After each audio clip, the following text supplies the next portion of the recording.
The Nigerian government, led by President Bola Tinubu, has announced that France is set to return $150 million that was looted by the late General Sani Abacha, a former Nigerian military leader. During her visit to Abuja, France's Minister for Europe and Foreign Affairs, Catherine Colonna, revealed this significant development. She informed President Tinubu about the impending return of the seized funds. Colonna emphasized that the recovered funds would be returned to Nigeria in the form of grants. Discussions will soon commence between France and the Nigerian government to determine where to invest these funds. She stated, I also informed President Tinubu that, in response to the request submitted by the Nigerian Federal Ministry of Justice and in agreement with the U.S. administration, France will return to Nigeria the assets stolen from the Nigerian people by General Sani Abacha and his family, which have been frozen in France since 2021. We will start discussions with the Nigerian administration to allocate this $150 million to development projects benefiting the population according to the priorities of the Nigerian government.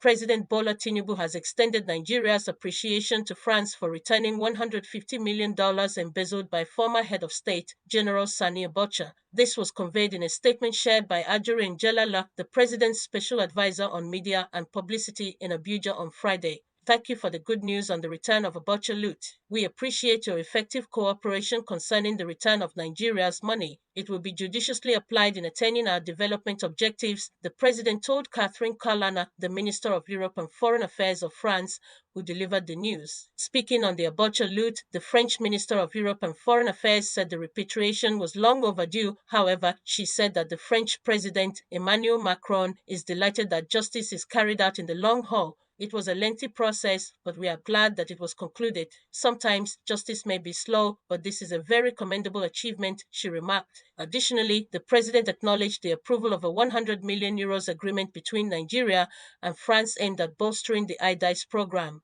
IDICE is a federal government initiative to promote investment in information and communications technology and creative arts industries. Bosun Tijani, the Minister of Communications, Innovation and Digital Technology, along with the French Minister of Europe and Foreign Affairs, signed the agreement during an event in Abuja. Tinubu praised the deepening bilateral cooperation between Nigeria and France, emphasizing that it had progressed since his official visit to Paris immediately after his inauguration. Furthermore, with regard to the situation in Niger Republic, President Tinubu, the chairman of the ECOWAS Authority of Heads of State and Government, affirmed that Nigeria is actively overseeing the developments in the neighboring country and is making use of all possible diplomatic channels. Leadership is about responding to the needs of the people, their cries, and their frustrations. Nigeria shares a border with Niger across the expanse of 7 Nigerian states, and most of these states are very populated. Therefore, I need to guide the ECOWAS carefully and steadily so that we manage our anger carefully.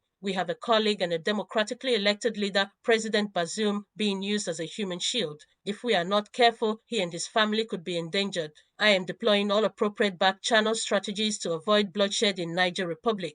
We recognize the wishes of our people. They do not want war, but that does not mean we cannot take bold and decisive action, the president stated. On her part, Kalana also commended President Tinubu's leadership in ECOWAS, saying, we support your efforts at ECOWAS. We are behind you because we believe that constitutional order is a treasure for all countries and democracy must be a reality.